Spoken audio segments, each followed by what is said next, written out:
Hello fellow YouTubers, this is Mike. Doing this video on everybody is complaining, including me, about that annoying 3 chirp when you close your vehicle on most of the new GM models and some of the other ones I found. Well, after doing a lot of research, I hate to comb through all them books. I mean, it usually takes you hours to comb through. Searching the internet, I couldn't find much on it. A lot of people complained about it, but nobody's showing anything. So I'm going to do a quick video of what I found of how to get rid of that annoying chirp. So I'm just hopping into the car, and you have to have the car running to change the feature on this.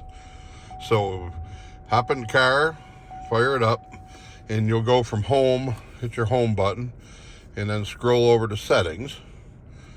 And then up here, it'll give you the system, apps, and vehicle. Make sure you hit vehicle. And then scroll down, let's see here, remote unlock and start. Hit that one. And then you scroll down to the bottom, and it's up, mine is all the way to the bottom. Remote left and vehicle alert, because that's what's causing it. And then the passive door lock also, if you don't want all your doors locked, I click that one off also, and then just go back to home, and then I shut it off, of course. Now we're gonna get back out of the vehicle and verify this works, so I'm not feeding you a lot of BS.